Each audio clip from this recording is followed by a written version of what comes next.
여러분 안녕하십니까? 오늘은 많은 분들이 궁금해하시지만 쉽게 말하지 못하는 주제에 대해 이야기를 나눠보려 합니다. 바로 은퇴 후의 불안에 관한 것입니다. 인생은 마치 강물 위를 떠다니는 배와 같습니다. 젊을 때는 힘이 넘치고 바람을 가르며 거침없이 나아가지만 은퇴를 앞두고 나면 더 이상 서두를 필요가 없습니다. 이제는 조급함보다 평온함이, 경쟁보다 건강이 더욱 중요해지는 시기입니다. 하지만 안타깝게도 모든 분들이 그런 여유를 누리는 것은 아닙니다. 요즘은 80세, 90세까지 장수하는 분들이 많아졌지만 오래 산다고 해서 모두 행복하게 사는 것은 아닙니다. 은퇴 후 마음이 무거워지고 자꾸 불안해지고 미래가 걱정되기 시작하면 내가 제대로 준비한 걸까 하는 생각이 들지요. 그런데 혹시 알고 계십니까? 많은 분들이 집도 있고 연금도 받지만 여전히 불안해한다는 사실을 말입니다. 왜 그럴까요? 무엇이 우리를 불안하게 만드는 걸까요? 또 어떻게 해야 진정으로 편안한 노후를 보낼 수 있을까요? 오늘 이 시간에는 은퇴 후 반드시 알아야 할 4가지 불안의 진짜 원인과 그 해결책에 대해 함께 이야기 나누어 보려 합니다. 그리고 왜 집과 연금만으로는 부족한지, 우리가 진정으로 준비해야 할 것은 무엇인지 깊이 있게 살펴보겠습니다. 만약 오늘 영상이 유익하셨다면 구독 버튼을 눌러주시고 좋아요와 댓글도 부탁드립니다. 여러분의 관심과 응원이 더 많은 분들에게 좋은 정보를 나누는데 큰 힘이 됩니다. 그럼 이제 본격적으로 시작해 볼까요? 첫 번째 불안의 원인, 정체성의 상실. 나는 누구인가라는 질문. 여러분, 처음 만난 사람에게 자기소개를 할 때 무엇부터 말씀하시나요? 저는 삼성전자에서 일하는 김철수입니다. 혹은 저는 국민은행 강남지점 박영희입니다. 이렇게 소개하셨을 겁니다. 우리는 직장 생활을 하는 동안 회사 이름으로 불리고 직급으로 호칭되며 살아왔습니다. 부장님, 이사님, 과장님, 대리님. 이런 호칭들이 우리의 정체성이었습니다. 아침에 눈을 뜨면 회사에 가야 한다는 분명한 목적이 있었고, 회사에서 맡은 업무가 있었으며 함께 일하는 동료들이 있었습니다. 그것이 우리의 일상이었고 존재의 이유였습니다. 월요일 아침이면 회의가 있었고, 화요일에는 프레젠테이션을 준비했으며 수요일에는 거래처를 방문했습니다. 목요일에는 보고서를 작성하고 금요일에는 다음 주 계획을 세웠습니다. 이렇게 일주일이 돌아가고 한 달이 지나고 1년이 흘렀습니다. 바쁘게 살았지만 그 바쁨 속에 우리의 의미가 있었습니다. 누군가에게 필요한 사람이었고 무언가를 성취하는 사람이었으며 사회에 기여하는 사람이었습니다. 월급을 받을 때마다 내가 이만큼의 가치가 있구나 하고 느꼈고, 승진을 할 때마다 내가 인정받고 있구나 하고 생각했습니다. 그런데 은퇴를 하는 순간 모든 것이 사라집니다. 더 이상 회사에 갈 필요가 없고 처리해야 할 업무도 없으며 함께 점심을 먹던 동료들도 만나지 않게 됩니다. 명함도 사라지고 이메일 주소도 없어지며 회사 전화번호도 반납합니다. 사무실 책상도 정리하고 사원증도 반납하고 주차증도 돌려줍니다. 은퇴 첫날의 충격, 서울 서초구에 사시는 박영수 씨 이야기를 들어보겠습니다. 박 씨는 65세로 대기업에서 35년간 근무하고 임원으로 정년 퇴직했습니다. 퇴직금도 충분했고 연금도 나오며 강남에 아파트도 있었습니다. 경제적으로는 전혀 문제가 없었습니다.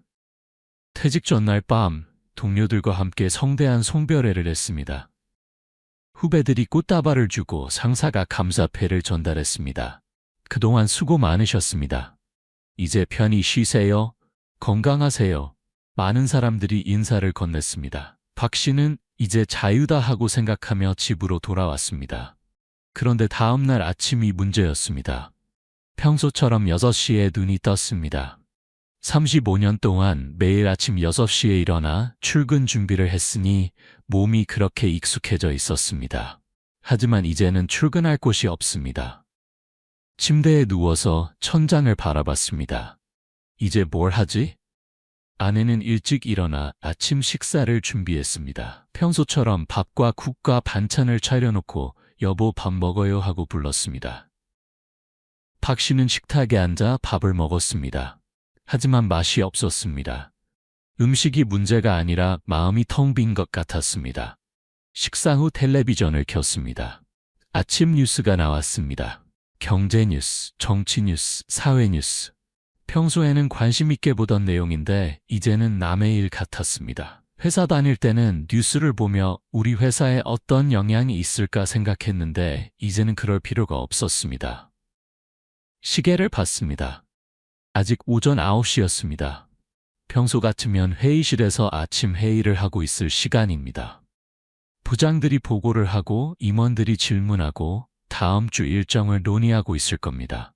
하지만 이제 박 씨는 거기 없습니다. 점심시간이 되었습니다. 평소 같으면 동료들과 함께 회사 근처 식당에서 점심을 먹을 시간입니다. 오늘 뭐 먹을까? 저번에 갔던 일식집 어때?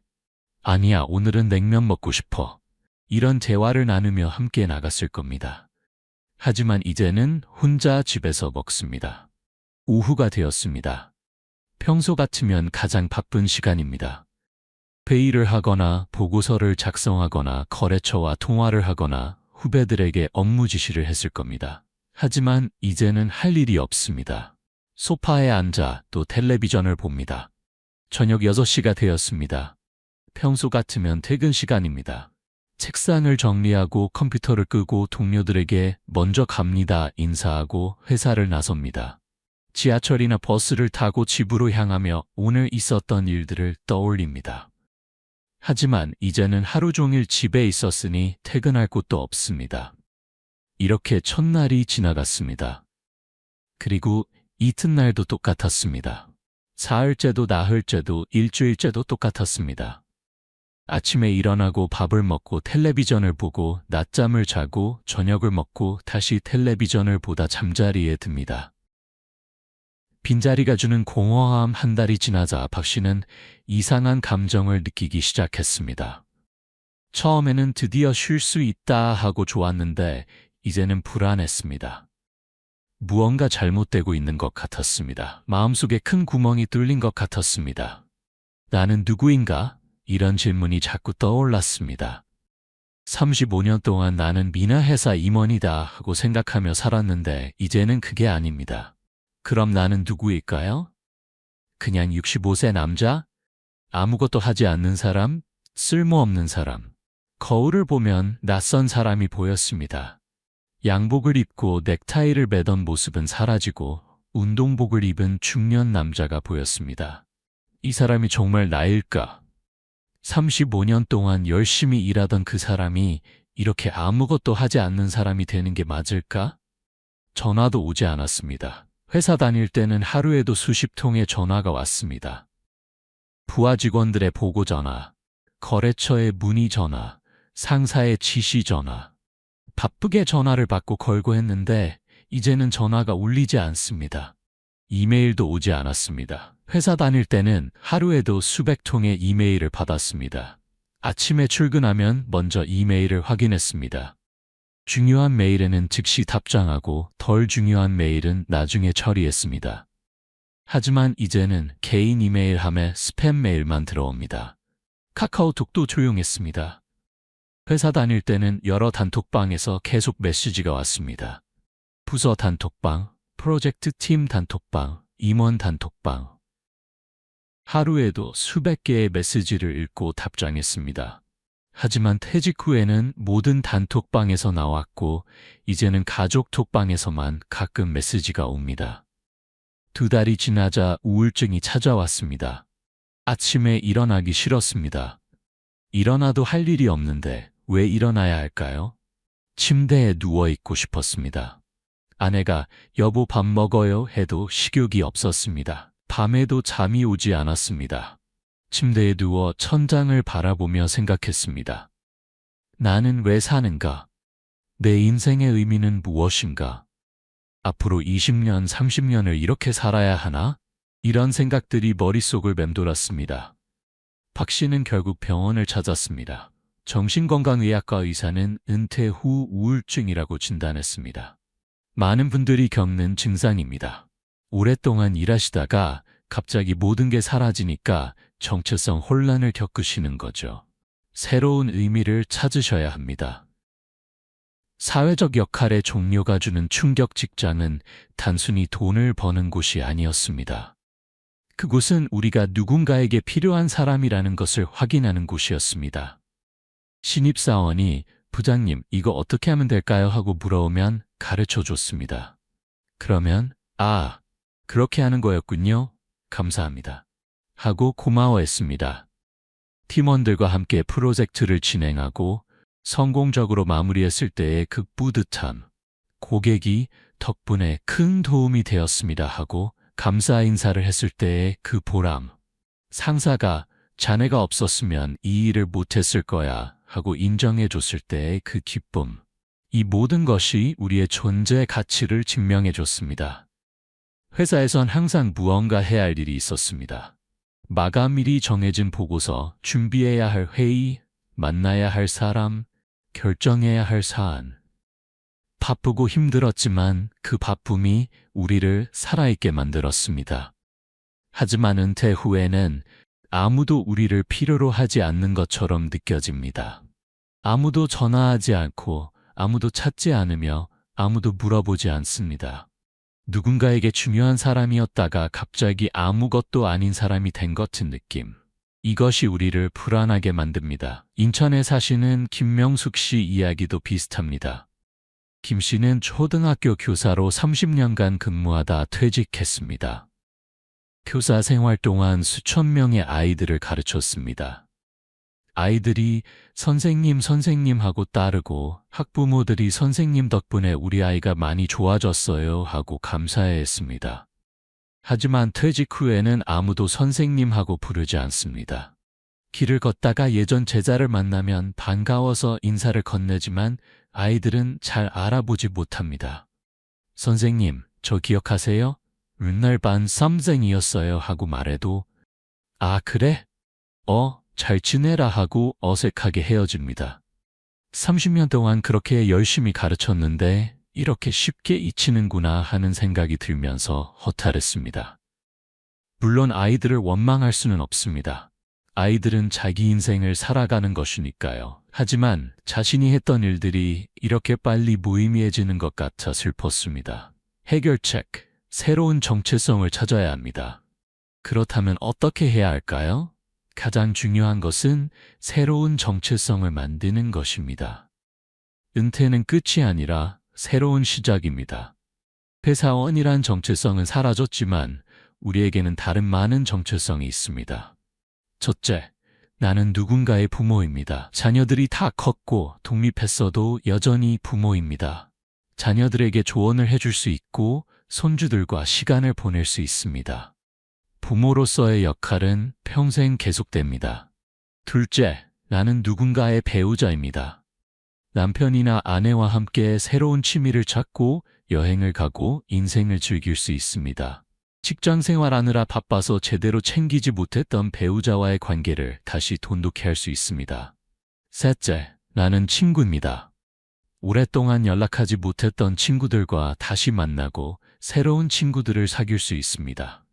학창시절 친구들, 고향 친구들, 취미를 함께하는 친구들과 교류하며 즐거운 시간을 보낼 수 있습니다. 넷째, 나는 배우는 사람입니다.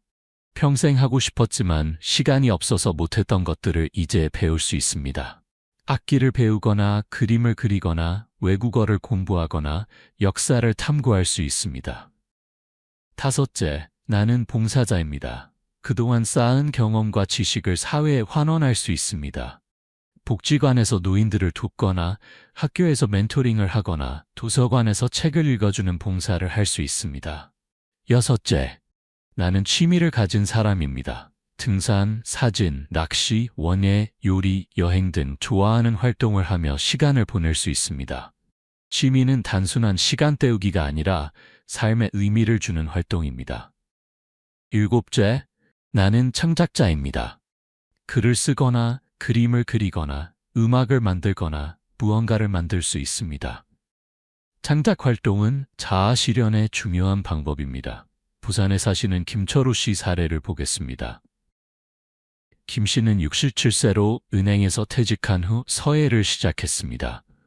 처음에는 그냥 시간을 보내기 위해 동네 문화센터 서예 교실에 등록했습니다. 처음에는 붓을 잡는 것도 어색했어요. 먹을 가는 것부터 배워야 했죠. 하지만 점점 재미있어졌어요. 선생님이 획을 그을 때는 마음을 담아야 한다고 하시더라고요. 그 말이 가슴에 와닿았습니다. 김 씨는 매일 2시간씩 서예 연습을 했습니다.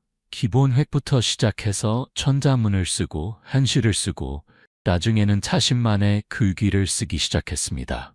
3년이 지나자 그의 실력이 늘었고 주변 사람들이 글씨 참 잘 쓰신다 하고 칭찬했습니다. 그러다 동네 문화센터에서 서예를 가르쳐줄 강사를 구한다는 공고를 받습니다. 김 씨는 용기를 내서 지원했고 합격했습니다. 이제는 일주일에 2번 초보자들에게 서예를 가르칩니다. 제자들이 저를 선생님이라고 부를 때 새로운 보람을 느껴요. 회사에서 부장으로 불릴 때와는 다른 의미의 존중이죠. 그리고 제가 가르친 학생들이 글씨가 늘어서 좋아하는 모습을 보면 정말 뿌듯합니다. 이제는 자신 있게 말할 수 있어요. 나는 서예가이자 서예 선생님이라고요. 대전에 사시는 이영숙 씨는 또 다른 방식으로 새로운 정체성을 찾았습니다. 이 씨는 63세로 공무원으로 일하다 퇴직했습니다. 퇴직 후 처음에는 무엇을 해야 할지 몰라 방황했습니다. 그러던 중 동네 복지관에서 독거노인 도시락 배달 봉사자를 모집한다는 소식을 들었습니다. 한번 해볼까? 하는 마음으로 신청했습니다. 일주일에 3번 혼자 사시는 어르신들 댁에 도시락을 배달하는 일이었습니다. 처음에는 그냥 도시락만 전달하고 왔어요. 그런데 어르신들이 너무 외로워하시더라고요. 도시락을 받으면서 오늘도 왔구나 하고 반가워하시고 잠깐만 들어와서 이야기 좀 하고 가 하고 붙잡으세요. 이 씨는 시간을 내서 어르신들과 이야기를 나누기 시작했습니다. 혼자 사시는 어르신들은 대화할 상대가 없어서 너무 외로워하셨습니다. 이 씨가 방문하는 날만 손꼽아 기다리셨습니다. 한 할머니께서 제 손을 꼭 잡으시며 당신이 오는 날이 내 일주일에서 제일 행복한 날이야 하고 말씀하셨어요. 그 말을 듣는 순간 눈물이 났어요. 내가 누군가에게 이렇게 소중한 존재가 될 수 있다는 게 감사했습니다. 이제 이 씨는 자신을 봉사자라고 소개합니다. 나는 어르신들에게 도움을 드리는 봉사자입니다 하고 말할 때 자부심을 느낍니다. 회사원일 때와는 다른 의미의 자부심입니다. 이처럼 새로운 정체성은 우리가 만들어가는 것입니다. 은퇴했다고 해서 정체성이 사라지는 것이 아닙니다. 오히려 더 다양하고 풍부한 정체성을 가질 수 있는 기회입니다. 여러분도 새로운 역할을 찾아보세요. 봉사활동을 하거나 동호회에 가입하거나 새로운 것을 배우는 것도 좋습니다. 중요한 것은 나를 필요로 하는 곳, 내가 의미 있는 기여를 할 수 있는 곳을 찾는 것입니다. 2번째 불안의 원인, 사회적 관계의 단절.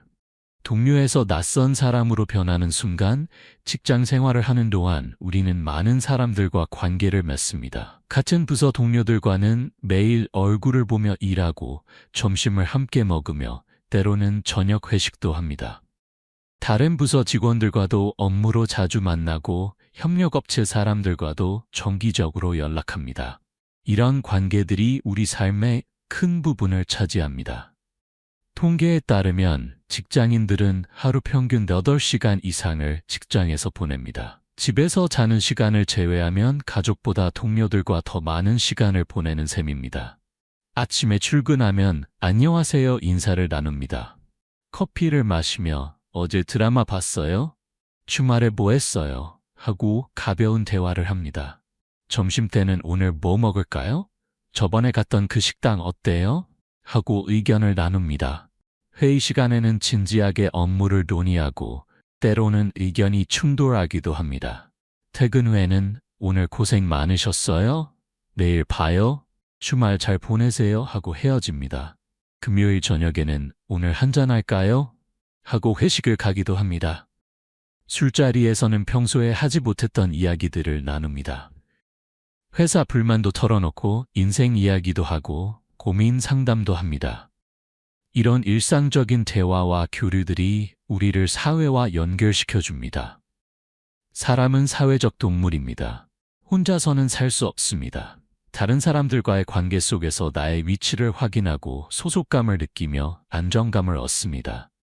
특히 직장 동료들과는 특별한 유대감이 형성됩니다. 같은 목표를 향해 함께 일하고 어려운 프로젝트를 함께 극복하고 성공의 기쁨을 함께 나눈 사람들입니다. 전쟁터에서 함께 싸운 전우 같은 느낌이라고 할까요? 특히 오랫동안 함께 일한 동료들과는 가족 같은 정이 듭니다. 서로의 가족 이야기를 알고 자녀들 이름도 알고 좋아하는 음식도 알고 성격도 잘 압니다. 말하지 않아도 눈빛만 봐도 무슨 생각을 하는지 알 정도입니다. 하지만 은퇴를 하면 이 모든 관계가 사라집니다. 처음 한 달 정도는 연락을 주고받습니다. 잘 지내시죠? 건강하세요? 언제 밥 한번 먹어요? 하고 안부를 묻습니다. 실제로 만나서 식사도 하고 차도 마시며 회사 이야기를 나눕니다. 하지만 시간이 지날수록 연락이 뜸해집니다. 처음엔 일주일에 한 번씩 연락하다가 한 달에 한 번으로 줄어들고 그 다음에는 두세 달에 한 번으로 줄어듭니다. 그러다 결국 1년에 한 번, 명절이나 생일 때만 문자 한 통 주고받는 사이가 됩니다. 왜 이렇게 될까요? 이유는 간단합니다. 더 이상 공통의 화제가 없기 때문입니다. 만나서 무슨 이야기를 할까요? 회사 이야기? 은퇴한 사람은 회사 소식을 모릅니다. 현재 진행 중인 프로젝트도 모르고 새로 들어온 사람도 모르고 조직 개편도 모릅니다. 아직 일하는 사람 입장에서는 은퇴한 사람과 만나도 대화가 잘 통하지 않습니다. 회사 이야기를 해도 아, 그래요 하고 들을 뿐 공감하지 못합니다. 반대로 은퇴한 사람이 요즘 이렇게 지내 하고 이야기해도 아직 일하는 사람은 공감하기 어렵습니다. 게다가 시간대가 다릅니다. 은퇴한 사람은 시간이 많습니다. 평일 낮에도 만날 수 있고 저녁에도 자유롭습니다. 하지만 아직 일하는 사람은 바쁩니다. 평일에는 회사 일로 바쁘고 저녁에도 야근하거나 회식이 있고 주말에는 밀린 집안일을 하거나 가족과 시간을 보냅니다. 처음에는 언제 만나요 하고 연락하다가 몇 번 일정이 안 맞으면 다음에 연락할게요 하고 흐지부지 됩니다. 그리고 다음 연락은 오지 않습니다. 외로움이라는 무서운 병, 인천에 사시는 이명자 씨 이야기를 들어보겠습니다. 이 씨는 63세로 은행에서 30년 넘게 일하다 정년퇴직했습니다. 직장 동료들과 정말 가까웠습니다. 같은 부서에서 15년 넘게 함께 일한 동료들이 있었습니다. 매일 함께 점심을 먹었습니다. 오늘은 김치찌개 먹을까? 아니야, 비빔밥 먹고 싶어. 그럼 저번에 못 갔던 분식집은? 이런 대화를 나누며 함께 식당에 갔습니다. 밥을 먹으며 회사 이야기도 하고 가족 이야기도 하고 드라마 이야기도 했습니다. 주말에도 종종 만났습니다. 함께 등산을 가거나 영화를 보거나 쇼핑을 갔습니다. 생일이면 깜짝 파티를 열어주고 힘든 일이 있으면 위로해주고 기쁜 일이 있으면 축하해줬습니다. 가족보다 더 자주 보고 더 많은 이야기를 나눴습니다. 퇴직하고 처음 몇 달은 동료들이 자주 연락했어요. 언니 뭐해? 만나서 밥 먹자 하고 전화가 왔죠. 만나서 밥도 먹고 차도 마시며 수다 떨었어요. 회사 소식도 듣고 제 근황도 이야기하고 즐거웠습니다. 하지만 점점 연락이 줄어들었습니다. 동료들은 여전히 바쁘게 일하고 있었습니다. 회의도 해야 하고 보고서도 써야 하고 고객도 만나야 했습니다. 이 씨에게 연락할 시간도 여유도 없었습니다. 제가 먼저 연락하기도 미안했어요. 바쁠 텐데 내가 연락하면 부담스럽지 않을까? 나는 시간이 많은데 쟤들은 바쁜데 만나자고 하면 귀찮아하지 않을까? 이런 생각이 들더라고요. 6개월이 지나자 연락이 거의 끊겼습니다. 가끔 단톡방에 메시지가 올라왔습니다. 오늘 회식이에요. 신입사원이 들어왔어요. 프로젝트 성공했어요 하는 내용이었습니다. 이 씨는 그저 축하해요, 고생했어요 하고 댓글을 달 뿐이었습니다. 1년이 지나자 단톡방 메시지도 읽지 않게 되었습니다. 읽으면 마음만 아팠기 때문입니다. 저 사람들은 여전히 함께 일하고 함께 밥 먹고 함께 웃고 있는데 나는 여기 없구나 하는 생각이 들면서 서러웠습니다. 결국 단톡방을 나왔습니다. 제가 이제 여기 있어도 의미가 없는 것 같아요. 먼저 나갈게요. 모두 건강하세요 하고 작별 인사를 남기고 나왔습니다. 동료들은 왜요? 나가지 마세요 하고 말렸지만 마음은 이미 정해졌습니다. 이제 이 씨는 거의 혼자 지냅니다. 집에는 남편이 있지만 남편도 바쁩니다. 아직 정년이 안 되어서 여전히 일하고 있고 퇴근 후에는 친구들을 만나거나 골프를 치러 갑니다. 주말에도 약속이 많아서 거의 집에 없습니다. 자녀들은 모두 결혼해서 따로 삽니다. 아들은 부산에 살고 딸은 대전에 삽니다. 명절이나 생일 때나 보는 사이입니다. 손주들도 있지만 손주들은 학원 다니느라 바쁘고 주말에도 친구들과 놀러 다닙니다. 하루 종일 말을 안 할 때도 있어요. 아침에 남편이 출근하고 나면 저녁 때까지 혼자 있죠. 텔레비전 보고 청소하고 빨래하고 밥 해먹고 누구와 대화할 일이 없어요. 이 씨는 요즘 우울증 약을 먹고 있습니다. 정신건강의학과 의사는 외로움에서 오는 우울증이라고 진단했습니다. 사람은 사회적 동물이에요. 다른 사람과의 교류가 없으면 마음이 병들게 됩니다. 나가서 사람들을 만나세요. 하지만 쉽지 않습니다. 어디 가서 누구를 만날까요? 새로운 사람을 만나기도 쉽지 않고 만나도 금방 친해지지 않습니다. 젊을 때는 쉽게 친구를 사귀었는데 나이가 들수록 새로운 관계를 만드는 게 어렵습니다. 외로움이 건강에 미치는 영향 연구 결과에 따르면 사회적 고립은 건강에 심각한 영향을 미칩니다. 미국 브리검영 대학교 연구팀의 조사에 따르면 외로움은 하루에 담배 15개비를 피우는 것만큼 건강에 해롭다고 합니다. 외로움은 단순히 마음의 문제가 아닙니다. 실제로 신체 건강에도 직접적인 영향을 미칩니다. 외로운 사람은 스트레스 호르몬인 코르티솔 수치가 높아집니다. 코르티솔이 계속 높은 상태로 유지되면 면역력이 떨어지고 염증 반응이 증가합니다. 면역력이 떨어지면 감기 같은 작은 질병에도 쉽게 걸립니다. 그리고 한 번 걸리면 회복도 느립니다. 또한 심장병 위험이 증가합니다. 외로운 사람은 심장마비나 뇌졸중에 걸릴 확률이 30% 이상 높다고 합니다. 더 심각한 것은 치매입니다. 네덜란드 암스테르담 대학교 연구팀에 따르면 외로움을 느끼는 노인은 그렇지 않은 노인에 비해 치매 발병률이 2배 높다고 합니다. 다른 사람과의 대화와 교류가 뇌를 자극하고 활성화시키는데 그것이 없으면 뇌 기능이 빠르게 퇴화한다는 것입니다. 외로움은 우울증으로 이어집니다. 우울증은 단순히 기분이 나쁜 것이 아닙니다. 식욕이 없어지고 잠을 못 자고 무기력해지고 극단적인 생각까지 하게 됩니다. 노인 자살의 가장 큰 원인 중 하나가 외로움입니다. 통계청 자료에 따르면 한국 노인 자살률은 OECD 국가 중 1위입니다. 65세 이상 노인 10만 명당 58.6명이 자살로 생을 마감합니다.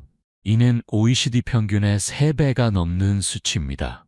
그리고 자살한 노인들 중 상당수가 외로움과 고립을 겪고 있었다고 합니다. 가족과의 관계도 변화합니다. 은퇴 후에는 가족과 보내는 시간이 많아집니다.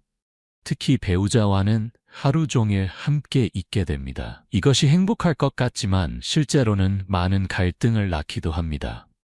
직장 생활을 할 때는 아침 7시에 나가서 저녁 8시에 돌아왔습니다. 하루 중 13시간은 밖에서 보냈습니다. 배우자는 각자의 생활 리듬이 있었고 집안일도 자기 방식대로 했습니다. 서로 부딪힐 일이 별로 없었습니다. 그런데 은퇴 후에는 하루 종일 함께 있습니다. 아침에 함께 일어나고 함께 아침을 먹고 함께 텔레비전을 보고 함께 점심을 먹고 함께 낮잠을 자고 함께 저녁을 먹습니다. 24시간을 함께 보내니 서로 답답해집니다. 밥은 먹었어? 점심은 뭐 먹을 거야? 저녁은 뭐 해줄 거야? 텔레비전 소리 좀 줄여. 왜 이렇게 시끄러워? 왜 이렇게 집이 어질러져 있어? 좀 치워. 오늘 하루 종일 뭐 했어? 왜 맨날 집에만 있어? 나가서 좀 놀다 와. 집에만 있으니까 답답해. 이런 말들이 오가며 부부 사이에 긴장이 생깁니다. 40년을 함께 살았지만 24시간 붙어 있으려니 서로 힘듭니다. 예전에는 보이지 않던 상대방의 단점들이 눈에 들어오기 시작합니다. 저 사람이 저렇게 게으른 줄 몰랐어. 저 사람이 저렇게 잔소리가 많은 줄 몰랐어.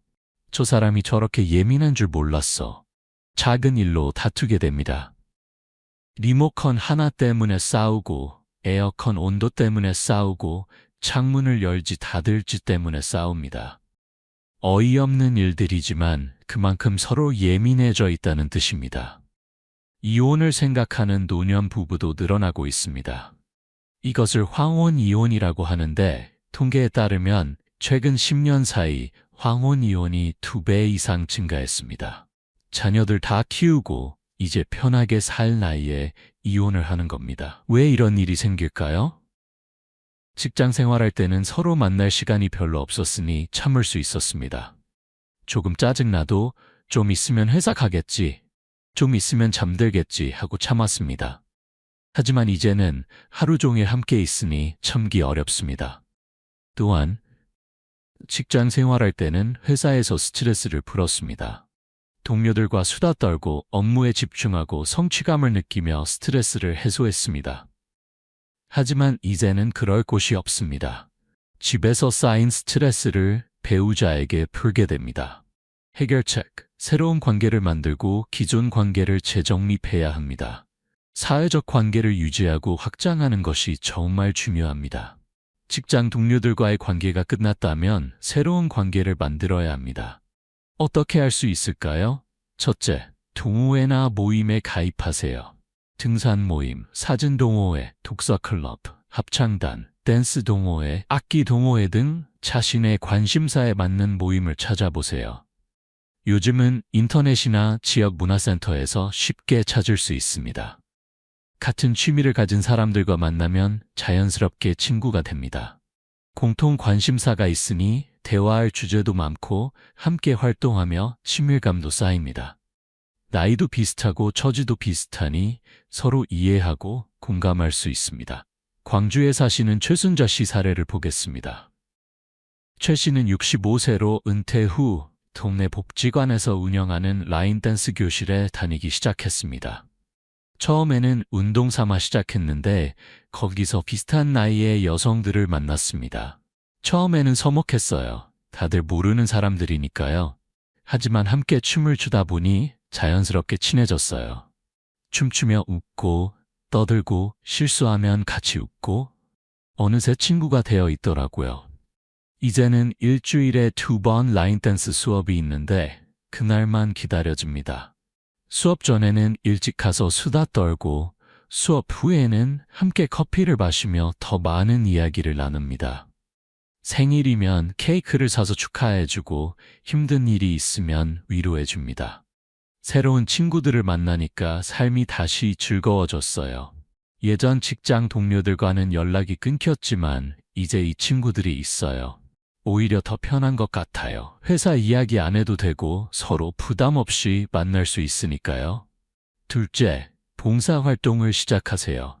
복지관에서 노인들을 돕거나 도서관에서 책을 정리하거나 학교에서 아이들을 가르치는 봉사도 좋습니다. 봉사는 나를 필요로 하는 사람들을 만나게 해주고 보람도 느낄 수 있습니다. 대구에 사시는 정태수 씨는 은퇴 후 동네 도서관에서 봉사를 시작했습니다. 일주일에 2번, 오전 10시부터 오후 2시까지 도서관에서 책을 정리하고 대출을 도와주고 아이들에게 책을 읽어주는 일을 합니다. 처음에는 그냥 시간이나 보내려고 시작했어요. 그런데 하다 보니 재미있더라고요. 아이들이 할아버지 오늘도 책 읽어주세요 하고 달려오면 정말 기쁩니다. 또 도서관에서 일하시는 분들이나 다른 봉사자분들과도 친해졌어요. 봉사를 하면서 정 씨는 새로운 친구들을 사귀었습니다. 같이 봉사하는 다른 은퇴자들, 도서관 직원들, 자주 오는 학부모들, 자연스럽게 인사하고 대화하며 친분을 쌓았습니다. 셋째, 배우자와의 관계를 재정립하세요. 은퇴 후 부부 관계는 새롭게 정립해야 합니다. 함께 할 수 있는 새로운 활동을 찾아보세요. 함께 요리 수업을 듣거나 여행을 가거나 운동을 하는 것도 좋습니다. 중요한 것은 서로의 개인 시간도 존중하는 것입니다. 24시간 붙어 있을 필요는 없습니다. 남편은 남편대로 친구들을 만나거나 취미 활동을 하고 아내는 아내대로 자기 시간을 가져야 합니다. 그래야 서로 답답하지 않습니다. 울산에 사시는 박종수, 김미경 부부의 사례를 보겠습니다. 박 씨가 3년 전 은퇴했을 때 부부는 많이 싸웠습니다. 하루 종일 함께 있으니 서로 짜증이 났습니다. 이러다 이혼하는 거 아냐 하는 생각까지 들었습니다. 그래서 둘이 진지하게 이야기를 나눴습니다. 우리 이렇게 싸우며 살 순 없잖아. 어떻게 하면 좋을까? 고민 끝에 규칙을 정했습니다. 첫째, 각자 자기만의 시간을 갖는다.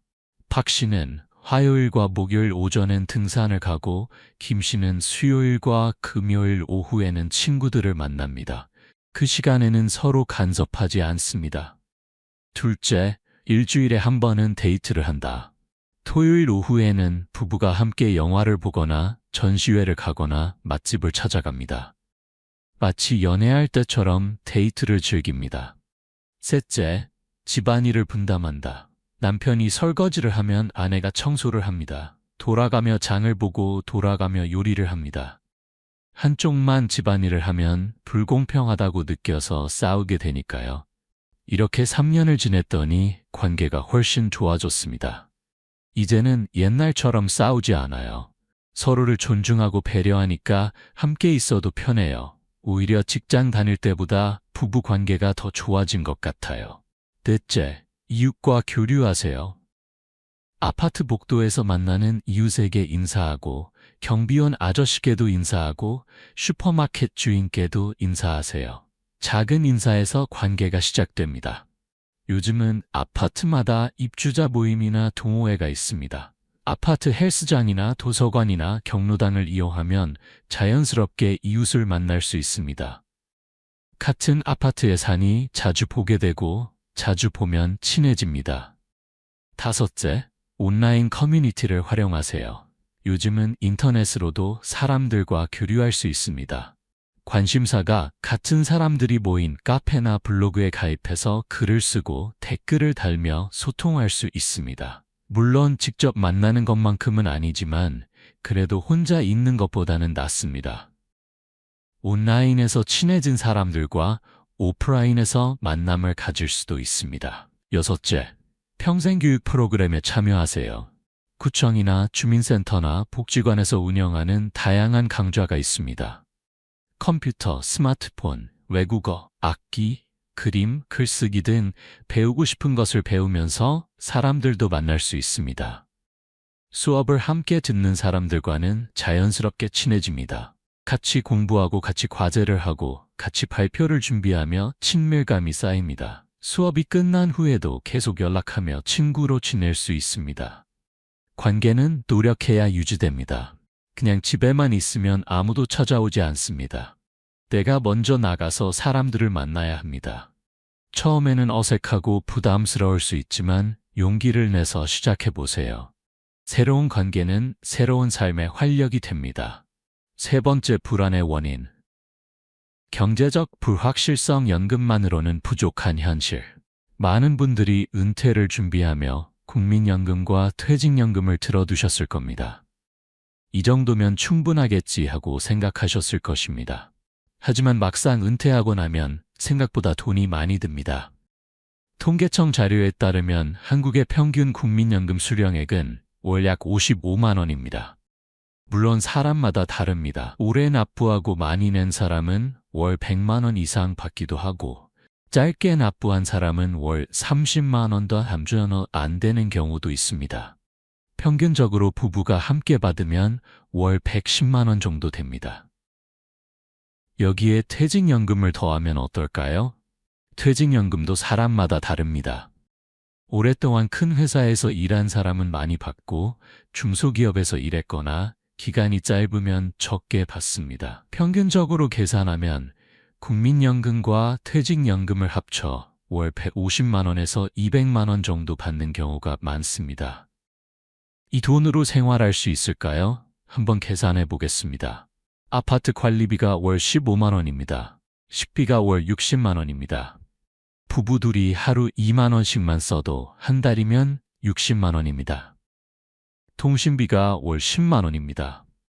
스마트폰 요금, 인터넷 요금, 케이블 TV 요금을 합치면 그 정도 됩니다. 교통비가 월 10만 원입니다. 버스나 지하철을 타거나 가끔 택시를 타면 그 정도 듭니다. 의료비가 월 20만 원입니다. 병원에 다니고 약을 사고 건강검진을 받으면 최소한 그 정도는 듭니다. 여기까지만 해도 115만 원입니다. 이제 여가비를 계산해 봅시다. 한 달에 영화 2번 보고 외식 2번 하고 친구들과 차 한 번 마시면 월 20만 원 정도 듭니다. 경조사비도 있습니다. 친구나 친척 결혼식, 장례식에 가면 한 번에 5만 원에서 10만 원씩 듭니다. 한 달에 2~3번이면 월 15만 원입니다. 옷도 사야 합니다. 계절이 바뀌면 옷을 사야 하고 신발도 사야 합니다. 한 달에 10만 원만 써도 1년이면 120만 원입니다. 집 수리비도 듭니다. 싱크대가 고장나거나 보일러가 고장나거나 벽지를 바꿔야 하는 일이 생깁니다. 평균적으로 월 5만 원 정도 여유를 둬야 합니다. 자녀들 용돈도 있습니다. 자녀들이 독립했어도 가끔 도와줄 일이 생깁니다. 손주들 생일이면 용돈을 주고 명절이면 세뱃돈을 줍니다. 한 달 평균 10만 원 정도 듭니다. 이렇게 계산하면 월 175만 원 정도 필요합니다. 그런데 연금은 150만 원에서 200만 원입니다. 빠듯합니다. 여유가 거의 없습니다. 조금이라도 예상치 못한 지출이 생기면 바로 적자입니다. 예상치 못한 지출들이 문제입니다. 더 큰 문제는 예상하지 못한 지출이 생긴다는 것입니다. 인생을 살다 보면 계획에 없던 일들이 생깁니다. 특히 나이가 들수록 건강 문제로 돈이 많이 듭니다. 서울 노원구에 사시는 정태수 씨 사례를 보겠습니다. 정 씨는 68세로 5년 전 은퇴할 때 퇴직금 1억 원을 받았습니다. 국민연금도 월 80만 원씩 나왔습니다. 이 정도면 충분하다고 생각했습니다. 퇴직금 1억 원은 은행에 정기예금으로 넣어두었습니다. 1년에 이자가 300만 원 정도 나왔습니다. 연금 80만 원과 이자 25만 원을 합치면 월 105만 원입니다. 부부가 검소하게 살면 될 것 같았습니다. 처음 2년은 괜찮았습니다. 특별히 큰돈 들어갈 일도 없었고 계획대로 생활했습니다. 가끔 여행도 가고 외식도 하며 나름 즐겁게 지냈습니다. 하지만 3년째 되던 해에 아내가 건강검진을 받았는데 대장암 판정을 받았습니다. 청천벽력 같은 소식이었습니다. 바로 큰 병원에 가서 정밀 검사를 받았고 수술이 필요하다는 진단이 나왔습니다. 수술비와 입원비로 500만 원이 들었습니다. 건강보험이 적용되어서 이 정도였고 전액 본인 부담이었으면 훨씬 더 많이 들었을 겁니다. 수술 후에는 항암 치료를 받아야 했습니다. 항암 치료가 문제였습니다. 건강보험이 적용되는 항암제를 쓰면 효과가 떨어진다고 했습니다. 의사는 건강보험이 적용되지 않는 표적 항암제를 쓰는 게 좋겠다고 권했습니다. 하지만 그 약은 한 번에 200만 원씩 들었습니다. 6개월 동안 총 12번 투약해야 했습니다. 2,400만 원입니다. 정 씨는 고민했습니다. 돈이 아깝지만 아내 목숨에는 바꿀 수 없지 하고 결국 표적 항암제를 쓰기로 했습니다. 수술비 500만 원과 항암 치료비 2,400만 원, 합계 2,900만 원이 들었습니다. 퇴직금의 거의 3분의 1이 순식간에 사라졌습니다. 정기예금을 해지했고 남은 돈은 7,100만 원이 되었습니다. 그래도 아내가 살았으니 다행이다 하고 위안을 삼았습니다. 아내는 항암 치료를 끝내고 많이 회복했습니다. 이제 괜찮겠다 싶었습니다. 하지만 얼마 전 자신도 건강검진을 받았는데 무릎 연골이 많이 닳아서 인공관절 수술을 받아야 한다는 진단을 받았습니다. 의사는 지금 하시는 게 좋습니다. 더 늦으면 더 힘들어요 하고 권했습니다. 수술비를 알아보니 한쪽 무릎에 800만 원이라고 했습니다. 양쪽 다 하면 1,600만 원입니다. 정 씨는 한숨이 나왔습니다. 또 돈이 나가네. 하지만 어쩔 수 없습니다. 무릎이 아파서 걷기도 힘든데 수술을 안 할 수는 없습니다. 결국 수술을 받기로 했습니다. 1,600만 원이 또 나갔습니다. 남은 퇴직금은 5,500만 원이 되었습니다. 5년 만에 퇴직금의 절반 가까이가 의료비로 사라졌습니다. 앞으로 어떻게 살아야 할지 막막합니다. 퇴직금이 이렇게 빨리 줄어들 줄 몰랐어요. 우리 둘 다 건강이 안 좋은데 앞으로 또 무슨 일이 생길지 모르잖아요. 이 돈으로 얼마나 버틸 수 있을까요? 정 씨의 걱정은 현실입니다. 나이가 들수록 병원에 갈 일이 많아집니다. 무릎, 허리, 어깨, 눈, 귀, 치아, 여기저기 고장이 나기 시작합니다. 치료비가 계속 듭니다. 인플레이션의 무서움 또 하나 간과하기 쉬운 것이 물가 상승입니다. 지금 월 150만 원이면 충분하다고 생각할 수 있습니다. 하지만 10년 후에도 150만 원이 같은 가치를 가질까요? 20년 후에는요? 10년 전과 지금을 비교해 보세요. 10년 전 짜장면 한 그릇이 4,000원이었다면 지금은 7,000원입니다. 거의 2배 올랐습니다. 커피 한 잔이 3,000원이었다면 지금은 5,000원입니다. 택시 기본 요금이 3,000원이었다면 지금은 4,800원입니다. 아파트 관리비도 올랐습니다. 10년 전 월 10만 원이었다면 지금은 15만 원입니다. 의료비도 올랐습니다. 병원비, 약값, 건강검진비 모두 올랐습니다.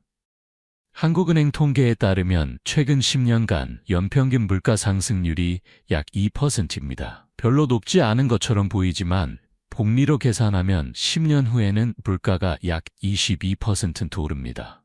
20년 후에는 약 49% 오릅니다. 거의 1.5배가 되는 겁니다. 지금 월 150만 원으로 생활한다면 10년 후에는 월 183만 원이 필요하고 20년 후에는 월 224만 원이 필요합니다. 하지만 연금은 그대로입니다. 국민연금이 물가 연동으로 조금씩씩 오르기는 하지만 물가 상승률을 다 따라가지는 못합니다.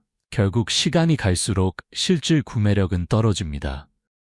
처음에는 연금으로 충분했는데 10년, 20년 지나면 부족해집니다. 퇴직금을 조금씩 꺼내 쓰게 되고 퇴직금도 바닥나면 자녀들에게 손을 벌려야 합니다. 자녀들에게 부담이 될까봐 두렵습니다. 많은 노년층이 가장 두려워하는 것이 자녀들에게 경제적 부담이 되는 것입니다. 자식들 뒷바라지 다 했으니 이제는 내 돈으로 살아야지 하고 다짐하지만 현실은 쉽지 않습니다. 돈이 부족하면 자녀들에게 손을 벌려야 합니다. 미안한데 이번 달 병원비 좀 보태줄 수 있니? 관리비가 밀렸는데 좀 도와줄래? 이런 말을 하는 것이 얼마나 마음 아픈지 아시나요? 부산에 사시는 김순희 씨 이야기입니다. 김 씨는 70세로 남편과 함께 작은 슈퍼를 운영하다 5년 전 문을 닫았습니다. 나이도 들고 몸도 힘들어서 더 이상 할 수 없었습니다. 퇴직금 같은 건 없었습니다. 슈퍼를 운영하며 모아둔 돈이 3천만 원 있었습니다. 국민연금은 월 30만 원밖에 안 나왔습니다. 젊었을 때 국민연금을 제대로 안 넣어서 그렇습니다. 월 30만 원으로는 생활이 안 됩니다. 할 수 없이 모아둔 돈을 조금씩 쓰기 시작했습니다. 한 달에 50만 원씩 꺼내 썼습니다. 1년이면 600만 원입니다. 5년이 지나니 3천만 원이 다 떨어졌습니다. 이제 남은 건 월 30만 원 연금뿐입니다. 집은 전세로 살고 있는데 전세금이 다음 달에 만기입니다. 집주인이 전세금을 올려달라고 합니다. 지금 5천만 원인데 6천만 원으로 올려달라는 겁니다. 1,000만 원이 부족합니다. 김 씨는 아들에게 전화했습니다. 미안한데 전세금이 1,000만 원 부족해서 그러는데 말을 잇지 못했습니다. 목이 베었습니다. 아들도 난처했습니다. 엄마, 저도 요즘 형편이 안 좋아요. 회사에서 임금 동결됐고 애들 학원비도 많이 들고 집 대출 이자도 올라서 아들도 힘든 상황이었습니다. 결국 아들이 1,000만 원을 구해서 보내줬습니다. 은행에서 대출을 받았다고 합니다. 김 씨는 고마우면서도 미안했습니다. 내가 자식한테 이런 부담을 주다니. 밤에 혼자 울었습니다. 자녀들도 자녀 나름대로 힘듭니다. 집값은 비싸고 아이들 교육비는 많이 들고 자신들의 노후 준비도 해야 합니다. 부모님을 도와드리고 싶어도 여유가 없습니다. 그래서 부모도 미안하고 자녀도 미안한 상황이 됩니다. 해결책, 경제적 대비를 철저히 해야 합니다. 그렇다면 어떻게 해야 할까요? 은퇴 전부터 치밀한 준비가 필요합니다. 이미 은퇴했다면 지금부터라도 대책을 세워야 합니다. 첫째, 은퇴 후 생활비를 정확히 계산하세요. 현재 지출 내역을 3개월 정도 꼼꼼히 기록해보세요. 식비, 주거비, 의료비, 교통비, 통신비, 여가비 등 모든 항목을 빠짐없이 적어보세요. 엑셀이나 가계부 앱을 사용하면 편합니다. 매일매일 쓴 돈을 기록하고 월말에 총계를 내보세요. 그러면 실제로 얼마가 필요한지 정확히 알 수 있습니다. 그리고 여기에 20%를 더 여유 있게 잡으세요. 예상치 못한 지출은 항상 생깁니다. 병원비, 경조사비, 수리비 등 갑자기 돈이 필요한 일이 생기니까 여유를 두는 게 좋습니다. 둘째, 다양한 수입원을 만드세요. 연금만으로 부족하다면 부수입을 만들어야 합니다. 은퇴 후에도 할 수 있는 일을 찾아보세요. 전문성을 살려서 컨설팅을 하거나 강의를 할 수 있습니다. 오랫동안 쌓은 경험과 지식이 있다면 그것을 활용하세요. 기업에서 은퇴 전문가를 찾는 경우도 많습니다. 작은 사업을 시작할 수도 있습니다. 요즘은 온라인으로도 다양한 일을 할 수 있습니다. 스마트 스토어를 열어서 물건을 팔거나 블로그나 유튜브를 운영해서 수익을 낼 수도 있습니다. 아르바이트도 고려해보세요. 시간제로 일하거나 계약직으로 일하는 것도 방법입니다. 체력이 허락하는 한 일을 하는 것이 경제적으로나 정신적으로나 도움이 됩니다. 셋째, 지출을 줄이는 지혜를 배우세요. 꼭 필요한 지출과 그렇지 않은 지출을 구분하세요. 체면 때문에 쓰는 돈, 습관적으로 쓰는 돈을 줄이세요. 예를 들어 매일 커피숍에서 커피를 마시는 대신 집에서 타 먹으면 한 달에 10만 원을 아낄 수 있습니다. 외식을 줄이고 집에서 요리해 먹으면 한 달에 20만 원을 아낄 수 있습니다. 명품이나 비싼 옷 대신 실용적인 옷을 사세요. 차도 큰 차 대신 작은 차를 타거나 아예 차를 팔고 대중교통을 이용하면 유지비를 크게 줄일 수 있습니다. 작은 절약이 모이면 큰 돈이 됩니다. 한 달에 30만 원을 아끼면 1년에 360만 원입니다. 10년이면 3,600만 원입니다. 무시할 수 없는 금액입니다. 넷째, 집을 활용하세요. 집이 있다면 이것도 자산입니다. 큰 집에 살고 있다면 작은 집으로 옮기고 차액을 생활비로 쓸 수 있습니다. 이것을 다운사이징이라고 합니다. 예를 들어 30평 아파트를 팔고 20평 아파트로 옮기면 차액이 1억 원 정도 생길 수 있습니다. 이 돈을 은행에 넣어두고 이자를 받거나 조금씩 꺼내 쓸 수 있습니다. 혹은 방 하나를 월세로 내놓을 수도 있습니다. 요즘은 대학생이나 직장인들이 방 하나짜리를 많이 찾습니다. 한 달에 40만 원에서 50만 원 받을 수 있습니다. 1년이면 480만 원에서 600만 원입니다. 영목이 지론도 고려해 볼 수 있습니다. 집을 담보로 은행에서 매달 연금처럼 돈을 받는 제도입니다.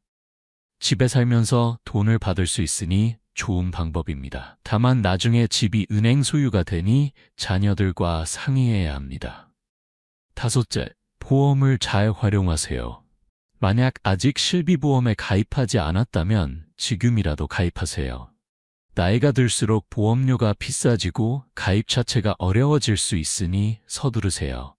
실비보험이 있으면 병원비 부담을 크게 줄일 수 있습니다. 정씨처럼 큰 수술을 하거나 항암 치료를 받을 때 실비보험이 있었다면 퇴직금을 덜 쓸 수 있었을 겁니다. 6째, 재테크를 공부하세요. 은퇴 후에는 일해서 돈을 버는 것보다 모아둔 돈을 잘 불리는 것이 중요합니다. 하지만 위험한 투자는 피해야 합니다. 안전한 투자 방법을 공부하세요. 예금, 적금, 국채, 회사채, 배당주 등 안정적인 상품에 투자하세요. 수익률이 낮아도 원금을 잃지 않는 것이 중요합니다. 절대 투기성 투자는 하지 마세요. 주식 단타 매매, 코인, 선물 옵션 같은 고위험 투자는 피하세요. 은퇴 후에는 돈을 잃으면 다시 벌 방법이 없습니다. 7째, 정부 지원을 알아보세요. 정부에서 노인들을 위한 다양한 지원 제도가 있습니다.